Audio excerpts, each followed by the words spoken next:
Ons reeks oor oop deure gaan oor die twee hoofstukke in Openbaring, hoofstuk 2 en hoofstuk 3. Dit is die 7 briewe aan die 7 gemeentes. En soos Johan vanoggend gesê het, die getal 7 is die volmaakte getal. So eintlik die 7 gemeentes verwys eintlik na die hele kerk. Waarskynlik is die briewe so as 'n wat noem mense dit nou, omsendbrief van die een na die ander gemeente gestuur. Dit verklaar dalk ook die keuse van juist daai 7 gemeentes. As jy net nou op die kaart kyk, sal jy sien, dit vorm eintlik so 'n hoef, perrehoef, so 'n hoefystervorm, wat hulle waarskynlik gegaan in die brief van gemeente na gemeente geneem het en waar hy voorgelees is. Vanaand lees ons die tweede brief. Vanoggend was die eerste brief aan die gemeente in Efese, vanaand die tweede brief aan die gemeente in Smyrna. Maar voordat ons begin, 'n aanvangswoord uit Romeine 8. Romeine 8 se beloftes is belangrik, want dit kom later in die boodskap ook weer na vore. Jy kan sommer net so met jou oë toesit en hoor God se woord, hoor sy beloftes aan elkeen van ons, ook vanaand.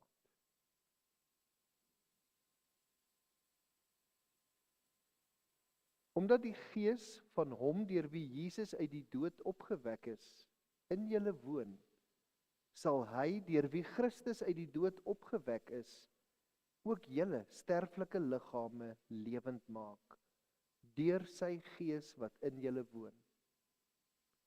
Die gees wat aan julle gegee is, maak julle nie tot slawe nie, en laat julle nie weer in vrees lewe nie. Nee. Julle het die gees ontvang wat julle tot kinders van God maak en wat ons tot God laat roep. Abba. Dit beteken Vader. Ek is daarvan oortuig dat die lyding wat ons nou moet verduur, nie opweeg teen die heerlikheid wat God vir ons in die toekoms sal laat aanbreek nie. Die Gees staan ons ook in ons swakheid by. Ons weet nie wat en hoe ons behoort te bid nie. Maar die Gees self pleit vir ons met versigtinge wat nie met woorde gesê word nie. Ons weet dat God alles ten goeie laat meewerk vir die wat hom liefhet. Die wat volgens sy besluit geroep is. Hiervan is ek oortuig. Geen dood of lewe, of engele of magte, of teenswoordige of toekomstige dinge, of kragte, of hoogte of diepte, of enige iets anders in die skepping, kan ons van die liefde van God skei nie. Die liefde wat daar is in Christus Jesus, ons Here. Amen. Kom ons maak oop toe. Drie-enige God, Vader, Seun en Heilige Gees. Ons gebed, ook in hierdie Pinkstertyd, is dit wat ons nou gesing het. Kom, Heilige Gees. Kom gou. Kom nou. Maak ons lewens nuut. Leer ons om u stem te hoor en daarvolgens te leef. Ons vra Here dat u ook in hierdie aand, wanneer ons saam deur Openbaring gaan, met ons sal praat. Dit is baie interessant hoe al 7 die briewe aan die gemeentes dieselfde formaat het. As jy dalk sommer vanoggend se brief aan Efese kyk, of na vanaand sinne, daar's elke keer 'n inleidende gedeelte, en dit begin telkens skryf aan, en dan word die gemeente se naam genoem. Dit sê die verheerlikte Christus. En dan word daar elke keer uit daai visioen wat ons donderdag aand het, hoofstuk 1 gelees het, word daar 'n woord of 3 gehaal, iets wat spesifiek van toepassing is op daai gemeente. Spesifiek word daar dan gesê, dit sê die Here wat tussen die lampe staan. Ek dink vanoggend se gedeelte was, dit sê die Here wat die 7 sterre in sy hand vashou. Elke keer iets daarvan. En dan in die middeldeel van die brief word daar oor die sterkpunte van die gemeente gepraat. Elke keer, ek weet alles wat julle doen, en dan word hulle aangeprys, maar ek het dit teen julle. word daar op die swakpunte gewys. En dan is daar die oplossing. Bekeer julle. Draai terug na my toe. Of doen hierdie of daardie ding. En dan is daar 'n gevolgtrekking aan die einde, 'n oproep elke keer om te luister. Luister na dit wat die Gees van die Here vir die gemeente sê. En dan is daar amper so 'n bietjie van die kersie op die koek. Jy sou dit 'n uitdaging kom noem. Elke keer sê hy, die wat die oorwinning behaal, sal iets ontvang. Of sal iets nie meer gebeur nie. Soos elke keer hierdie selfde formaat. Maar in die brief aan Smyrna wat ons vanaand lees, is iets weggelaat. Daar word nie oor die swakpunte van die gemeente geskryf nie. Dit word vervang deur 'n beskrywing van al die moeilike omstandighede waarin hulle bevind. As jy kyk na die uitbeelding hiervoor van die 7 gemeentes, en jy sien ons is by Smyrna vanaand, met die swaard en daai bloeddruppel, dan sê dit eintlik al reeds vir jou iets van 'n gemeente wat in moeilike omstandighede moes probeer oorleef. As jy so vinnig sommer net kyk na van vers 8 af aan, die brief aan Smyrna, begin soos hy altyd begin, skryf aan die gemeente in Smyrna, dit sê, en dan vanuit daai eerste visioen, die eerste en die laaste, hy wat dood was en weer lewend geword het. Dan word die sterkpunte van die gemeente genoem. Die Here sê, ek ken julle verdrukking, ek ken julle armoede, maar ek weet ook dat julle geestelik ryk is. En in plaas van om swakpunte te noem, brei hy verder uit oor hierdie moeilike situasie en sê hy, daar's kwaadstokery teen julle, nie onder julle nie, teen julle. Julle gaan nog baie meer ly en swaar kry. Julle gaan in die tronk gegooi word. Daar gaan julle vir 10 dae lank swaar kry.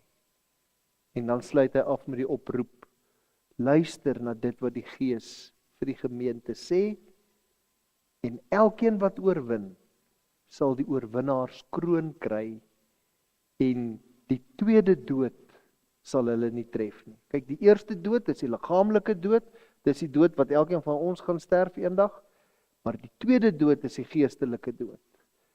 En hy sê dan hier, dat die wat die oorwinnaarskrans kry, sal nie deur die tweede dood getref word nie. So 'n bietjie agtergrond oor Smyrna. Die stad Smyrna is so 60 km noord van Efese geleë. In die tyd wat Openbaring geskryf is, was die stad omtrent so groot soos wat Kroonstad is vandag. Die eerste paar eeue van die stad se bestaan was baie traumaties, want die stad is nie minder nie as 3 keer vernietig en dan weer opgebou.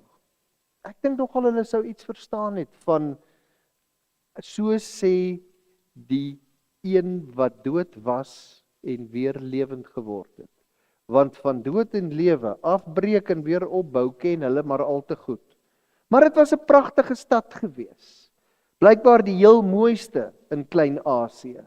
Stylvol uitgelê met indrukwekkende geboue op die berg Pagos. Dis een van die stede wat vandag nog bestaan, hy lyk wel 'n bietjie anders. Daar in Turkye, die stad Izmir. Joe, jy kan vir Tiana 'n bietjie vat, ek gaan vakansie hou daar in Izmir. Hulle het mooi strande en alles. In my soektog na foto's het ek tot op brosjures afgekom. Jy kan gaan vakansie hou daar vandag.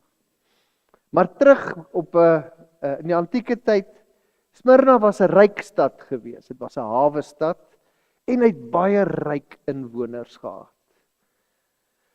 As jy op soek was na goeie wyn, dan gaan jy Smyrna toe. Jy sal dit daar kry. As jy die wetenskap wou beoefen, veral mediese wetenskap, dan kon jy Smyrna toe gaan daarvoor. As jy baie moeite wou gedoen het om die keiser te vereer of te aanbid, of een van die ander ou Romeinse gode, dan kon jy Smyrna toe gaan daarvoor, want daar was hordes tempels waar jy presies dit kon gaan doen. Smyrna se bynaam in die ou antieke tyd was die eerste in Asië. Mense sal nou wonder waar die naam vandaan kom. Dit kan dalk wees omdat dit die mooiste stad was, eerste, mooiste in Asië, of dit kan wees omdat hulle dalk die loyaalste was aan die keiser en hulle daarom eerste in die ry staan. Maar kom ons lees eers die brief deur en dan gesels ons verder. Skryf ook aan die boodskapper van die gemeente in Smyrna. Dit sê die eerste en die laaste wat dood was, maar lewend geword het. Ek ken jou verdrukking en jou armoede, maar tog is jy ryk. Ek weet ook van die lastering deur diegene wat beweer dat hulle Jode is, en dit nie regtig is nie, maar is 'n sinagoge van Satan. Moenie vir enige iets wat jy nog gaan ly, bang wees nie. Kyk, die duiwel gaan sommige van julle in die tronk laat gooi, sodat julle getoets kan word. 10 dae lank sal julle verdruk word. Wees getrou tot die dood toe, en ek sal aan jou die oorwinnaarskrans van die lewe gee. Laat die wat ore het luister na wat die Gees aan die gemeente sê. Wie oorwin, sal beslis nie deur die tweede dood skade ly nie. Daar's 3 woorde in vers 9 wat ons help om so 'n soort van 'n prentjie te kry van die lewe van die gemeente in Smyrna. Verdrukking, armoede en lastering. Laster kan jy ook vertaal as kwaadstokery of skinder. Die Christene in Smyrna het swaar getrek. Die verdrukking wat hulle gely het, is die soort wat jou kan platdruk en jou kan breek. En dit het waarskynlik daarmee te doen gehad dat die gelowiges uitgesluit is en geïsoleer was. In al die stede van daai tyd, maar in die besonder in Smyrna, wat so vreeslik lojaal aan die keiser was die druk om mee te doen aan die verering van die keiser baie groot gewees. En as die mense dit nie wou doen nie, dan het hulle eenvoudig geïsoleer. Die van julle wat in die tyd van die ou regering nog kan onthou wat isolasie beteken ook vir mense se finansies, sal weet dat dit erg was as jy geïsoleer word. Die mense van Smyrna se buitengewone lojaliteit aan Rome het die druk op die Christene wat daar bly net nog erger gemaak. En dit verklaar waarskynlik waarom die lidmate in die gemeente baie arm was. Dit was 'n ryk stad gewees, maar dit het nie gegeld vir die Christene daar nie. As jy op 'n politieke gebied of selfs wat kultuur aanbetref geïsoleer word, dan lei dit eintlik ook maar daartoe dat jy ekonomies uitgesluit word. Die Christene daar het gesukkel om werk te kry. En die wat werk gehad het, het gesukkel om verhogings te kry. Want hulle kon nie deel wees van die gildes en die arbeidsverenigings nie. Daarvoor moes jy die keiser vereer. Hulle was ook blootgestel aan mense wat hulle besteel en hulle eiendom van hulle geplunder het, sonder dat die regerders regtig iets daaraan gedoen het. Hulle het nie staatsbeskerming geniet nie. En daarom het dit nie eers gehelp om polisiestasie toe te gaan en te sê, my goed is gesteel nie. Die derde probleem waarmee die gemeente gesukkel het, was eintlik vir my die hartseerste. Daar was 'n groot aantal Jode wat in Smyrna gewoon het. En merkwaardig genoeg is hulle as deel van die stad aanvaar. Hulle het 'n goeie verstandhouding met die Romeinse regering gehad. Hulle is opgeneem in die gemeenskap, hulle kon meedoen aan alles in die stad solank hulle net die keiser erken. En daar kan jy nou klaar hoor is waar die moeilikheid inkom. Hulle was nie regtig sulke getroue Jode gewees nie. Het maar meer agter die keiser aangeloop. Hulle was nie verplig om hulle godsdiens af te sweer en die plaaslike gode te dien nie, maar die keiser moes vereer word. En dis baie ironies dat dit dan daai Jode was wat die Christene afgeknou het en vir hulle probleme gegee het. In die boek Handelinge lees ons dat die Jode graag die Christene gaan verklaai het, gaan beswadder en beskinder het by die Romeinse owerheid. En dan het die Romeinse regering baie heftig teenoor die Christene opgetree. Ek weet nie hoekom die Jode dit gedoen nie. Dit kon seker wees om hulle eie bas te probeer red.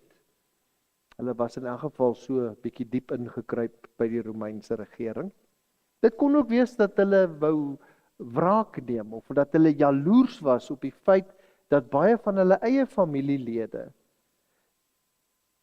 Christene geword het en hulle tot die Christendom bekeer het. Maar hierdie aanspraak van die Jode dat hulle die volk van God is, was net oorverblindery. Daar staan hulle was eintlik instrumente in die hand van Satan teen die ware volk van God wat die Christene was. En tog ten spyte van al hierdie probleme het die gemeente vasgebyt en hulle het volhard op hulle pad. Dis opmerklik dat daar in hierdie brief niks negatief of krities oor die gemeente gesê word nie. Dis net lof en waardering.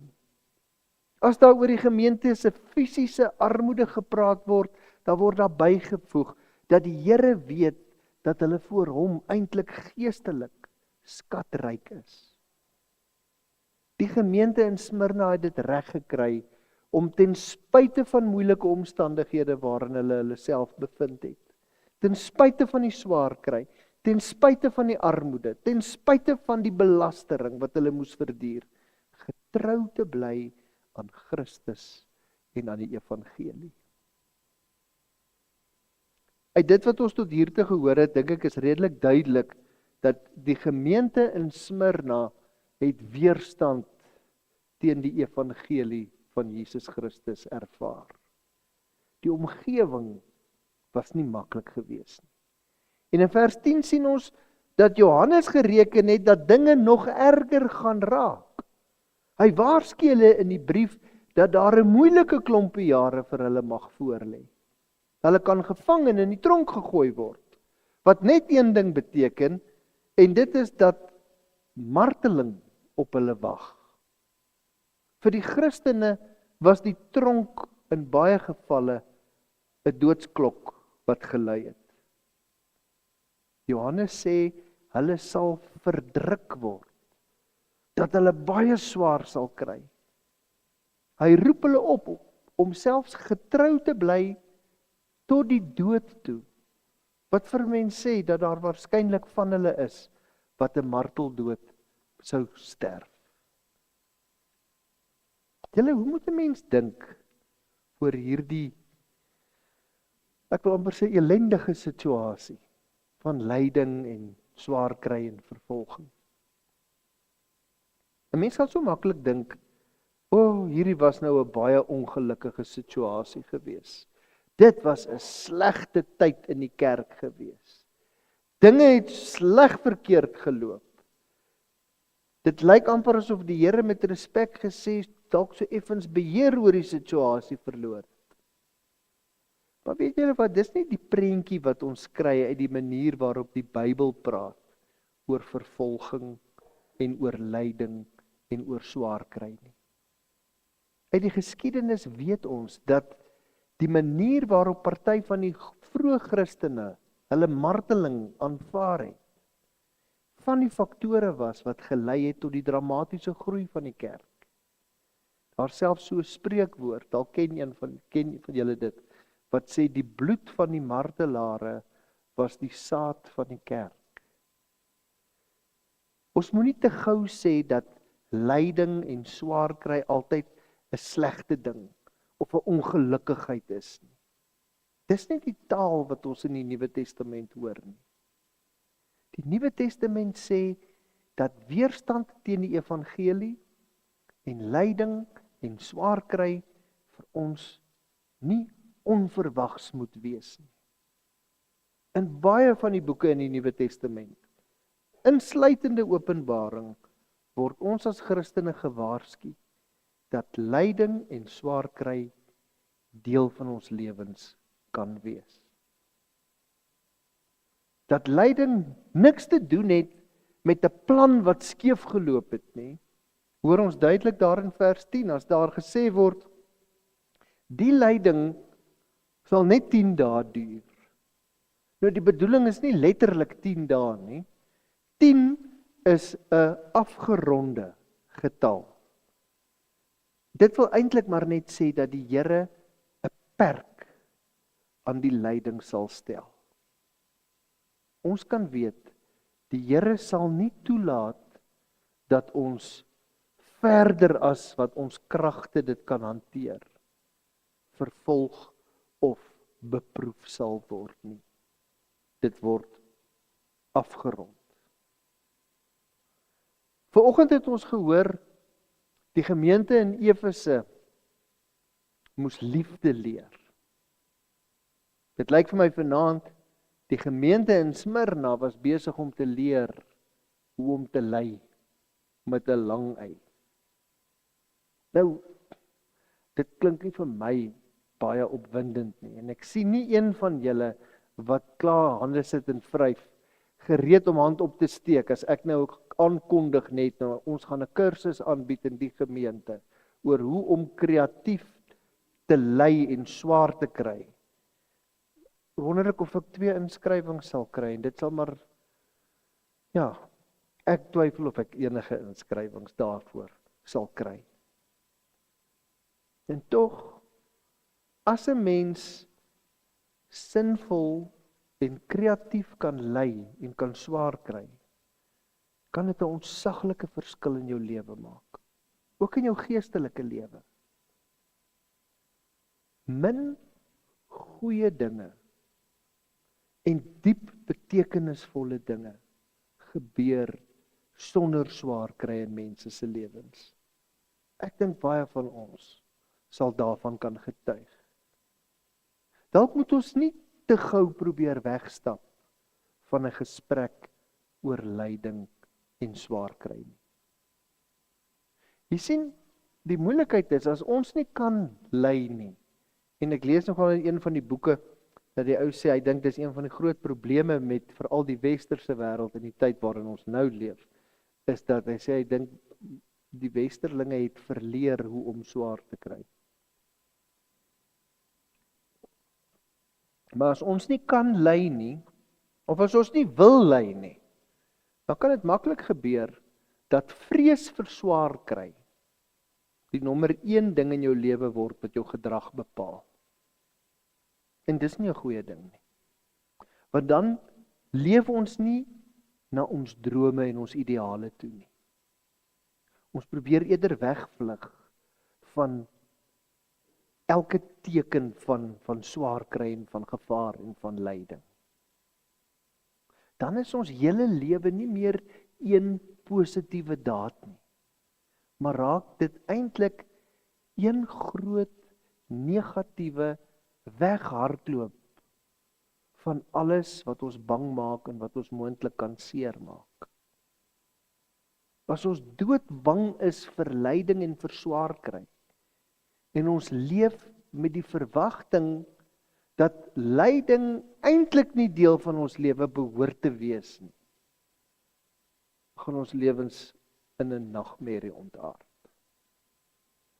Daar's baie Christene wat die naïewe gedagte het dat Christene altyd gelukkig en altyd voorspoedig en altyd suksesvol sal wees.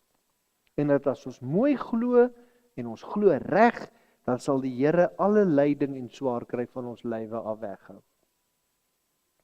Daar's geen Bybelse grond vir so 'n oortuiging. Geloof is nie 'n polis wat ons uitgeneem het teen swaar kry en lyding nie. Geloof se belangrikste funksie is nie om ons gelukkig te maak en ons te laat goed voel oor onsself nie. Dis nie hoe die lewe werk nie. Ook nie vir Christene nie. Hier op aarde gebeur slegte goed, ook met Christene. Ons kan ons lewens vir onsself onmoontlik maak, as ons onrealistiese verwagtinge van ons geloof het. Die Here het nooit beloof, dat hy ons van alle gevare sal bewaar nie. Hy het wel beloof, dat hy ons in alle gevaar sal bewaar en sal vashou. Lyding is nie lekker nie. Ek weet nie, ek dink nie dis veronderstel om lekker te wees nie. Maar ons kan leer om kreatief saam met Christus te ly. En dit kan 'n groot verskil in ons lewens maak. Nou, hoe in die lewe leer 'n mens om saam met Christus te ly? Die Bybel gee vir ons 3 beloftes waaraan ons kan vashou in 'n tyd van lyding en van swaar kry. Eerstens kan ons in tye van lyding weet, nie wonder nie. Ons kan weet dat niks met ons kan gebeur, dat selfs nie 'n haar van ons kop kan val, buite die toelatende wil van God nie. Ja, ons weet, God skep nie die rampe en die ellendes van die lewe nie. Maar ons glo ook, dat hy wel beheer daaroor het. Ons hoor dit ook hier in vers 10. As die Here sê, die vervolging sal net 10 dae, net 'n afgeronde tydperk duur. Ons verstaan nie altyd die Here se planne nie. Maar ons kan weet, dat ons lewens in sy hand is. Tweedens kan ons weet, dat die Here ons in die moeilikste omstandighede nooit alleen sal laat nie, maar dat hy altyd, elke oomblik, by ons sal wees. Julle, ons moenie vergeet wat ons donderdag aand gelees het, oor waar die verhewe en die verheerlikte Christus is nie. Hy staan tussen sy gemeentes. Hy's tussen die lampe. Hy's by sy kinders. Dis die belofte waarmee ons ook vanaand se diens uit Romeine 8 begin het. Niks kan met ons gebeur. En ons kan nêrens op 'n plek kom waar die liefde van Christus ons nie kan bykom en ons kan vashou en ons kan vertroos nie. Die derde belofte van die Bybel oor tye van lyding is dat die Here dit ook tot ons beswil en vir ons groei sou kon gebruik. Ons hoor dit ook in Romeine 8 vers 28. As Paulus sê dat vir hulle wat God liefhet, alles uiteindelik ten goeie sal meewerk. Ek dink ons sien hier God se liefde en God se mag op sy wonderlikste manier raak. Dat die Here juis daardie dinge wat Satan uitgedink het om ons mee te breek, gebruik om ons te red en om ons te vernuwe en om ons onlosmaaklik aan hom te verbind.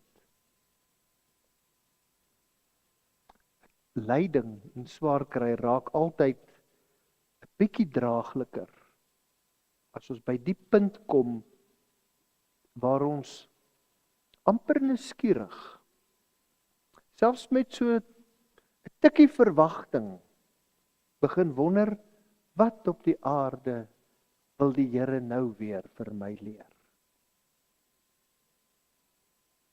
Hoe leer die Here ons om te ly? Heel eerste moet ons aan hierdie beloftes van sy woord, ons moet dit duidelik hoor en ons moet dit in ons eie lewens ontvang. Dat Christus altyd by ons is, dat hy ons nie bo ons kragte sal versoek nie, of sal laat versoek nie, dat ons lewens alleen in sy hande is, dat hy alles tot ons beswil sal laat uitwerk. Dis die beloftes waarop ons kan bou. Die volgende tree is dat ons in situasies van swaar kry voortdurend op die uitkyk moet wees vir Christus se teenwoordigheid by ons. En dan so goed as moontlik probeer luister wat die stem van sy Gees vir ons wil sê. Dit is wat die Here beloof het om te doen. Om in die donker tye van die lewe, om in die dale van doodskade wee, wanneer dit vir ons voel of ons deur die vuur of deur die water moet gaan, by ons te wees. En ons kan weet dat hy daar sal wees, ook wanneer ons hom nie onmiddellik te siene kry. Maar daar's nog 'n derde tree. Aan die begin van vers 10 hoor ons dat die gemeente opgeroep word om nie bang te wees nie. En dit gaan nie maar net oor die algemeen, ag jong, julle moet nou nie bang wees nie.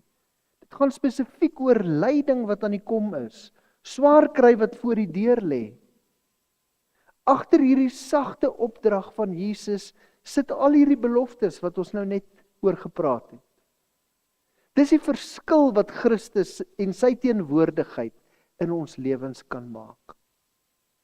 Dit kan ons help om selfs in die moeilikste en die mees bedreigende situasies kalm en onbevrees te wees, omdat ons weet wie by ons is.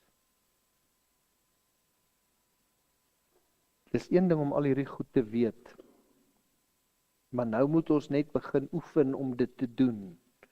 En ek wil tog nie hê jy moet maak soos party. Jy kry sulke mense, hulle gaan soek vir hulle self elende uit in die lewe, in moeilike situasies. Dit was so, wat is 'n trend in Afrikaans? Dit was so gier onder Rooms-Katolieke in die middeleeue gewees, om vir hulle te gaan moeilikheid soek, en as hulle nie moeilikheid kon kry nie, het hulle sweep gevat, en hulle self met die geslaan, sodat hulle kan swaar kry vir die Here. Ons hoef nie dit te doen nie, ek beloof jou, die moeilikheid sal jou kom kry. Jy hoef hom nie te gaan soek nie. Wag maar net geduldig. Ons moet nie so gou aanvaar dat bang wees iets is waaroor ons nie 'n besluit kan neem of beheer kan neem nie. Dit is so dat as ons nou al gewoond geraak het daaraan, om al ons vrese te koester en kort weer daarna te kyk, dan kan dit 'n tydjie neem om dit af te leer. Maar dit is nie onmoontlik nie. Ons moet leer om dieper te kyk as die oppervlak. En ek wil gou voordat ek afsluit in die laaste stukkie daaroor praat, oor daai dieper kyk, wil ek gou vir julle 'n video speel. Dis 'n stukkie uit die fliek Lion King, en ek dink dit sê iets van 'n dieper kyk om meer raak te sien as wat ons Creepy little monkey. You stop following me? Who are you? The question is, who are you? I thought I knew. Now I'm not so sure. Well, I know who you are. Shh, come here. It's a secret. Squash, banana, Enough already. What is that supposed to mean anyway? It means you're a baboon. And I'm not. I think you're a little confused. Wrong. I'm not the one who's confused. You don't even know who you are. Oh, and I suppose you know. Sure do. You're Mufasa's boy. Bye. Hey, wait!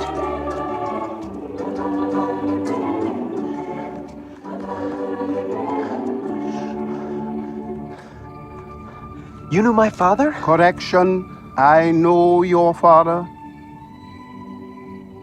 I hate to tell you this, but he died a long time ago. Nope. Wrong again. He's alive. And I'll show him to you. You follow old Rafiki. He knows the way. Come on.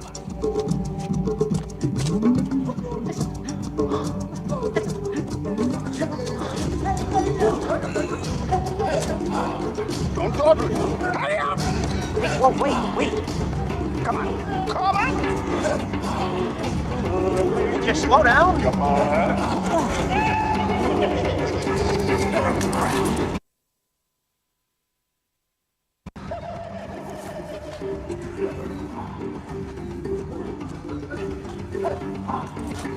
Stop!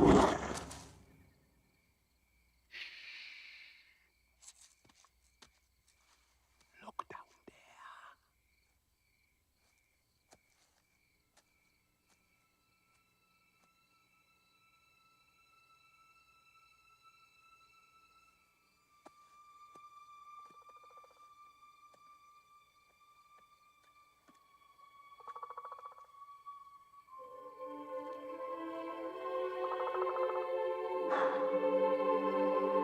That's not my father.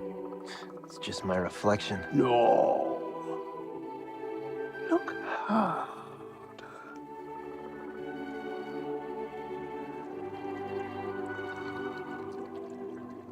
You see, he lives in you.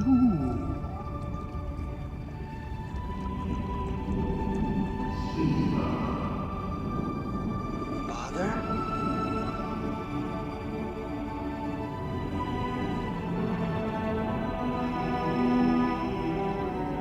Simba, you have forgotten me. No. How could I? You have forgotten who you are, and so forgotten me. Look inside yourself, Simba. You are more than what you have become. You must take your place in the circle of life. How can I go back? I'm not who I used to be. Remember who you are. You are my son, and the one true king. Remember who you are. No! Please! Don't leave me! Father!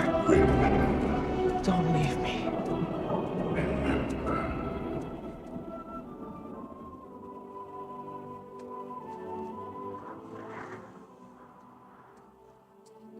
What was that? The weather. Very peculiar, don't you think? Yeah. Looks like the winds are changing. Change is good. Yeah, but it's not easy. I know what I have to do, but going back means I'll have to face my past. I've been running from it for so long. Ow! Jeez, what was that for? It doesn't matter. It's in the past. Yeah, but it still hurts. Oh, yes, the past can hurt. But the way I see it, you can either run from it or learn from it. You see? So what are you going to do? First, I'm gonna take your stick. No. Not a stick. Hey, where are you going? I'm going back! Good. Go on. Get out of here.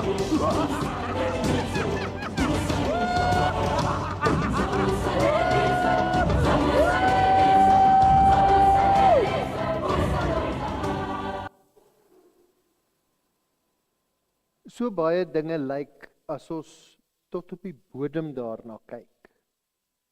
Totaal anders as wat ons op die oppervlak sou vermoed het. As ons leer om dieper as die oppervlak te kyk, sal ons sien dat dinge dikwels anders is as wat dit lyk. Ons sien dit meer as een keer in hierdie brief aan Smyrna raak. Die Here sê vir die gemeente dat hy hulle armoede ken, maar dat daar iets baie diepers lê. Hy weet dat hulle in hom ryk is. In baie opsigte was hulle eintlik ryker gewees as selfs die rykste mense in Smyrna. Dinge is nie altyd soos wat dit met die eerste oogopslag lyk nie. Ons moet leer om dieper te kyk. Ons hoor dit as daar gepraat word oor Jode, wat eintlik, as jy dieper kyk, toe nou nooit werklik Jode was nie, maar eintlik 'n tempel van die duiwel. Ons hoor dit ook in die teenstelling van dood. Jesus was dood, maar eintlik as jy dieper kyk, as die oppervlak, hy lewe weer. Ons hoor dit ook in die kontras in vers 8, oor as daar oor Jesus gesê word dat hy die eerste en die laaste is. Ons moet leer om dieper te kyk. Dinge is nie altyd soos wat ons deur die magte van hierdie wêreld wys gemaak word nie. Voordat Johannes hierdie boodskap met oortuiging kon skryf, moes hy eers in hoofstuk 1 vanuit God se perspektief nuut dieper na die werklikheid kyk. Hy moes eers sien, onthou julle hoofstuk 1, dat God volkome in beheer is en dat Jesus nie weg is nie, maar dat hy tussen die kandelare staan, tussen die gemeentes. Voordat ons hierdie dieper kyk van die Christelike geloof behoorlik kan doen, moet ons altyd eers vir Jesus weer in die oog kry en opnuut sy grootheid en sy liefde raak sien en waardeer. Dan kan ons, as dit ware soos met 'n bril, deur Jesus na die lewe kyk en dit in die regte perspektief sien. As 'n mens eers geskrik het in die lewe en jy het bang geword vir iets, dan kan jou oë jou maklik bedrieg. Ons ken dit maar almal te goed. As jy bang is, dan sien jy goed wat nie bestaan nie. Die monster wat jou onverwags bestorm is, toe al die pad eintlik net 'n ou klein wollerige hondjie. Alles lyk gevaarliker en erger en groter en meer dreigend as jy bang is. As ons die lewe in die regte perspektief wil sien, as ons dinge wil sien soos wat dit werklik is, moet ons eers onthou wie Jesus is en wat hy kan doen. In die brief aan Smyrna herinner Johannes ons dat Jesus die eerste is en die laaste. Smyrna en sy mense is nie regtig die eerstes hier in Asië nie. Asië behoort nie aan die mense van Smyrna of aan die Romeine nie. Dis alles God se eiendom, want God en Jesus is die ware eerstes. En die Here wat alles begin het, wat ons gemaak het, hy is ook die een wat alles sal klaarmaak. Hy is elke dag by ons. En vorentoe sal hy ook die God wees wat elke dag daar sal wees. Jesus is die eerste en hy is die laaste. Maar meer nog, hy is ook die lewende. Hy was dood en hy het weer lewend geword. Daarom kan ons weet dat selfs die dood nie vir ons die einde van die pad beteken nie. Omdat Jesus opgestaan het nadat hy gesterf het, kan ons weet dat ons ook sal opstaan uit die dood. Omdat ons in Jesus glo, omdat ons sy naam bely en sy naam dra, sal die verskriklike tweede dood, waaruit daar geen opstanding is nie, ons nie tref nie. Want God het beloof om alles wat hy vir Jesus gedoen het, ook vir ons, sy broers en sy susters, te doen. Amen.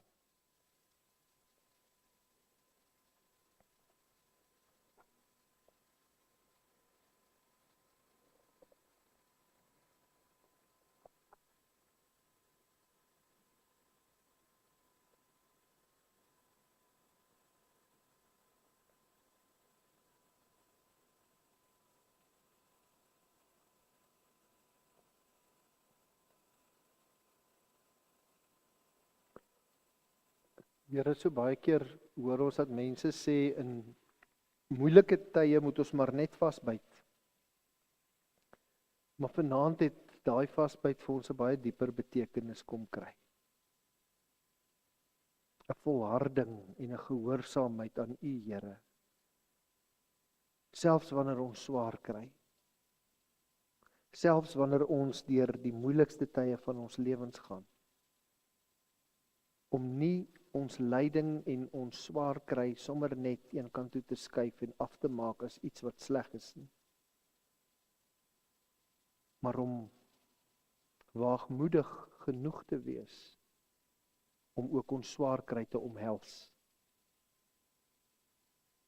Leer ons tog, Here, om dieper te kyk as die oppervlak. Ons kan nie uit ons eie nie. Here, vir ons is daai deur toe. Maar wanneer U die deur laat oopgaan op dit wat werklik is, dan sien ons vir U die eerste en die laaste, die lewende by ons. Daaraan hou ons vas, Here. Wanneer ons deur die moeilikste, uitdagendste tye van ons lewens gaan, hou ons vas. Al verstaan ons nie alles nie, Here, en al het ons baie meer vrae as antwoorde. Hou ons vas aan U, die eerste, die laaste, die lewende.